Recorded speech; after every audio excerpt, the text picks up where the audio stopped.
Part 1. It was an ordinary Tuesday afternoon. The kind of quiet, unremarkable day you barely remember a week later. I had left work earlier than usual.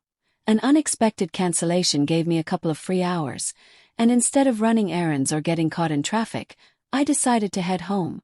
The house was always a bit too quiet when my husband was away on business trips, but I didn't mind the stillness. Gave me time to breathe. As I pulled into the driveway, I noticed Jeremy's bike leaning against the porch.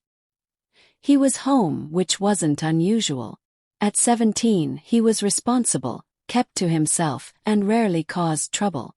He spent most of his time upstairs in his room, gaming, listening to music, or doing whatever teenagers did behind closed doors these days. We had a cordial relationship. Not overly close, but not distant either. Just respectful. When I stepped into the house, the familiar creak of the wooden floor greeted me. I dropped my bag by the couch and made my way to the kitchen.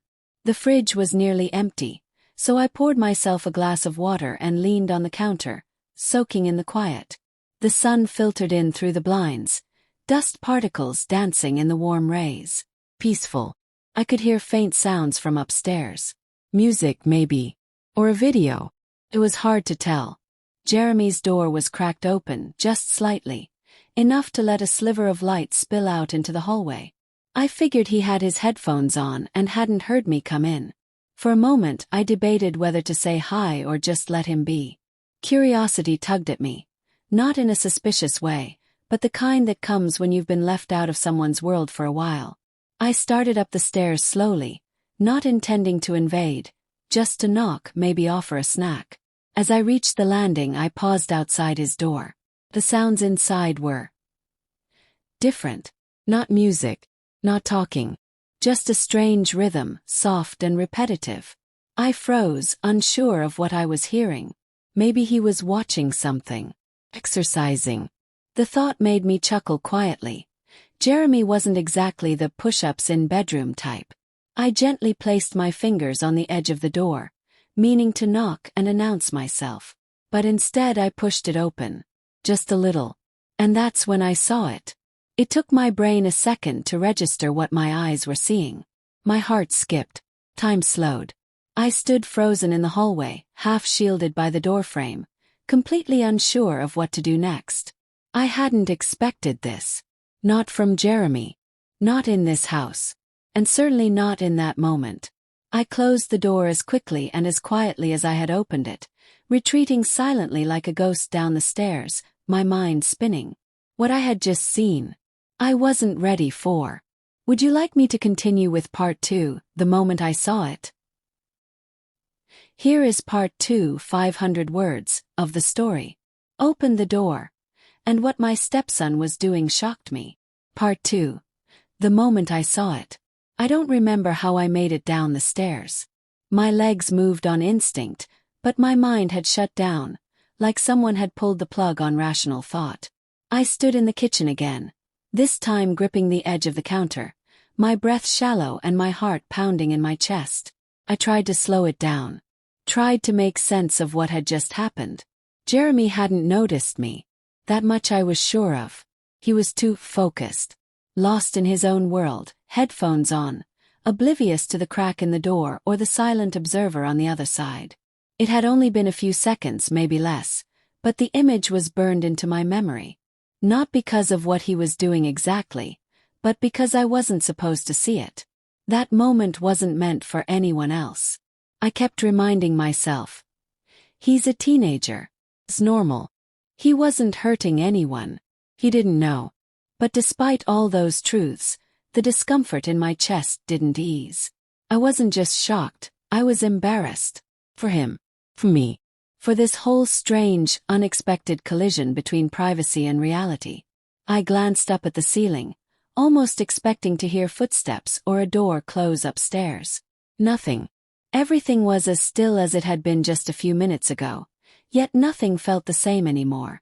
That tiny sliver of a moment had shifted something, even if I didn't fully understand what. I sat down on the couch, letting the silence wrap around me like a thick blanket. My thoughts were scattered, racing. Should I talk to him? Pretend it never happened? Tell my husband. Would that make things worse? There were no easy answers. And more than anything, I felt like an intruder. Not just physically but emotionally. I had crossed into a moment that belonged to someone else. A private space that should have remained unseen. As a step-parent, I had always tried to give Jeremy room, to never overstep or make him feel like he was constantly under watch. And yet here I was, holding a secret neither of us knew how to address. I couldn't avoid him forever. Dinner was only a few hours away. I'd have to see him, talk to him, act like nothing had happened, unless I decided otherwise. Time crawled through the afternoon. I busied myself with small chores, folding laundry, wiping down counters, checking emails I didn't care about. Anything to keep my hands occupied and my mind distracted. When the evening came, Jeremy walked into the kitchen like he always did, pulling open the fridge and asking what was for dinner. His voice was casual, his body language completely normal. He had no idea. I forced a smile. Thinking pasta, I said, reaching for a pot. My hands were trembling slightly, but I hoped he wouldn't notice. We stood there side by side, preparing a meal like we had so many times before. But everything felt different. Because I had seen something I wasn't supposed to. And I couldn't unsee it. Part 3. The tension that followed. The days that followed were quiet. Too quiet. Jeremy hadn't changed. He still came downstairs for meals, still mumbled good mornings, and still retreated to his room like he always did. On the outside everything was the same. But for me everything had changed. I couldn't shake the memory of that moment, no matter how hard I tried. It wasn't about the act itself. I kept telling myself that. Teenagers explore, they stumble, they make mistakes, they grow. But there was something else eating at me. A discomfort that went deeper than embarrassment. It was the boundary. The line I'd unintentionally crossed. Every time I saw him, I felt a knot twist in my stomach. When he asked a question or made a joke, I responded, but part of me held back. Uncertain, cautious, emotionally tangled. I didn't want him to feel ashamed. I didn't want to shame him.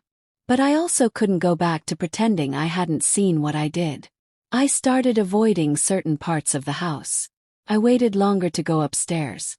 I listened for sounds before walking near his room. And when we shared the same space, like in the kitchen or living room, I found myself hyper-aware of everything. My tone, my expressions, even where I looked. I was walking on eggshells in my own home. Jeremy noticed something was different. One evening, as we sat across from each other during dinner, he looked up between bites and asked softly, "Are you okay? You've been acting kind of weird." Froze. My fork hovered above my plate for a second too long before I forced a laugh. "Just tired," I lied. "Didn't sleep well." He didn't push. He just nodded, but his eyes lingered on mine a little longer, like he didn't believe me but didn't know how to ask more. He looked older in that moment. Not like the awkward, quiet teen I'd first met 3 years ago. There was a vulnerability in him that I hadn't seen before. And that made it harder. Later that night, I sat on the edge of my bed, staring at the wall. I thought about all the times I'd been told that being a step-parent meant walking a delicate path. Close but not too close. Supportive but not overbearing. Present but respectful. I thought I had been doing well. But now I wasn't sure what well even meant. I debated telling my husband, but what would I say? That I walked in on his son and now couldn't sleep because I was too wrapped up in guilt. That I was questioning my role in this family over a moment I wasn't supposed to witness. I opened my journal and started to write, something I hadn't done in years. I spilled out everything I was feeling. The discomfort, the confusion, the sense of responsibility I didn't know I had until now. By the time I closed the book, one thing was clear. This silence was doing more harm than good. Something had to be said. Please subscribe our channel. Part 4. The conversation that changed everything. I waited until Saturday morning. I knew Jeremy would be home, probably still in his room, earbuds in, absorbed in whatever world helped him escape. I had rehearsed the conversation in my head at least a dozen times, but nothing sounded quite right. I didn't want to embarrass him or make it worse by saying the wrong thing. Still, I knew we couldn't keep living in this awkward limbo, dancing around something that had clearly unsettled both of us. It wasn't about the act anymore. It was about honesty, about trust. I stood outside his door for a few seconds, then raised my hand and knocked softly. Then, yeah. Can we talk for a second? Asked, my voice calm. The door opened halfway. Jeremy looked confused, maybe a little nervous, but he nodded and stepped aside to let me in. I sat on the edge of his bed while he remained by his desk chair, hands in the pocket of his hoodie. I want to start by saying this isn't about getting you in trouble, I said gently. This is just me trying to be honest with you. He blinked, clearly unsure where this was going. I took a deep breath. Earlier this week, I came home unexpectedly. I didn't mean to walk in on you. I thought you were just watching something and the door was cracked open. I didn't mean to see anything, Jeremy. His face turned red instantly. He looked away, shifting uncomfortably. You didn't do anything wrong, I added quickly. You're growing up. You're figuring things out.